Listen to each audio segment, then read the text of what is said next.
I don't care whose farm you're on, Brian, there are small areas all across the farm that aren't as productive. And I look at these as problem areas and great opportunities to improve profitability on the farm and also do something productive with the resources that we have. Now, this allows a person to fall into a trap sometimes, because you might look at your farm, especially like ours, where we have a lot of rolling hills and we have some grass waterways. And you say, well, that's unproductive ground that I'm not getting paid for. But we have to look at the big picture here and look at why those grass waterways got put in there in the beginning. And maybe they're a little too wide, maybe they're a little too long. You can address those things that way. But I guess just please understand, we're not talking about eliminating all practices that are going to lead to erosion prevention and things like that.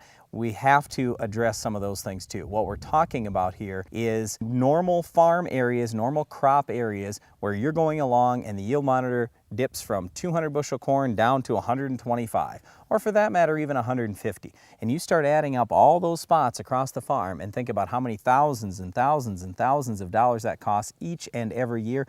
It's a big deal. You can invest a lot of dollars and take a lot of time to fix those problem areas, and you'll have a lot more dollars at the end of the season. Many farms are going to see their yield monitor maps, and they're going to look at their fields and see all the pretty different colors there about where the yield was. And yeah, you can pull out those spots and say, well, this one didn't yield as well.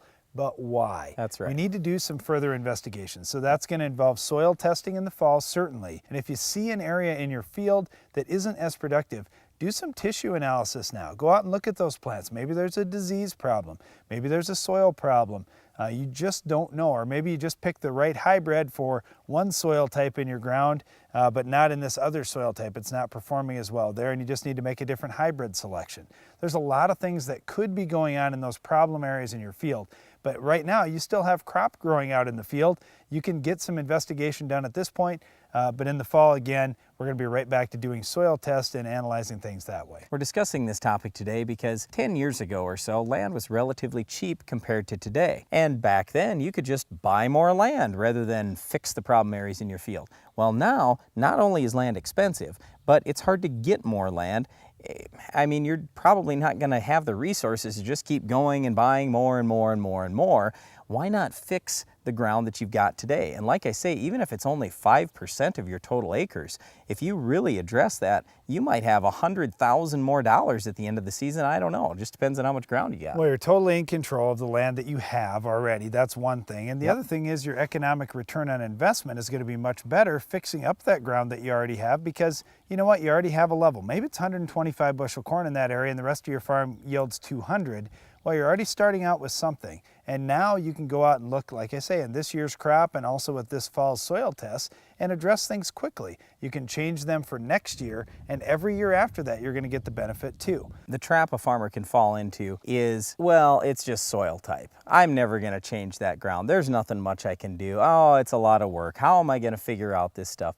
So you just have to set your mind to it that, you know what, I am going to figure out what's the problem in that area. It does start after harvest with soil testing, but like Darren said, you want to be evaluating your field season long. What we're doing throughout the year is we're doing things like plant tissue analysis. We're constantly scouting the fields, taking a look at, well, how does this stuff look? Is there anything that needs to be addressed? So we talked last week on the show about soil pH. It could be, you know, a number of different things. Even as you're driving through with the combine and all of a sudden you see that yield monitor drop from 200 to 125 or from 200 to 50 or whatever, stop the combine. Get out, take a look, see what's going on. Maybe you say, wow, my stalks are really rotten here. I got a stalk rot problem. You'll never know that if you don't stop right then at that point and take a look. And I know you probably have a brother like I do who that combine's not stopping for anything. We're going to roll. We're going to get another grain cart. We're going to get more trucks. You know, we're going to get a faster unload at home, whatever it takes. We got to keep that combine rolling. No, that combine has to stop, because all of a sudden we've got this problem area. And yeah, maybe it's only 5% of your whole farm that you have a problem on. So what? I want to find out what that 5% is. And when there's crop still standing, even if it's at the combine and ready to go in, you can still learn some stuff right there. So find out at that point what's going on. Maybe it's a crop disease, maybe it's a soil nutrient issue, who knows what it is, but your best chance to find it is when you're looking at some standing crop. So over the next couple of months here on Ag PhD, we're going to be talking through some of these different issues, what it could be out in your field, and just be thinking about all the time, hey, am I going to run into this problem that they're talking about this week, and what can I do to address it? Even if it's only on a few acres, that could make a big difference in your net profit at the end of the season. Well, of course, one of those problems you may find in areas of your field is weed control. We'll show you how to stop this tough weed later in the show.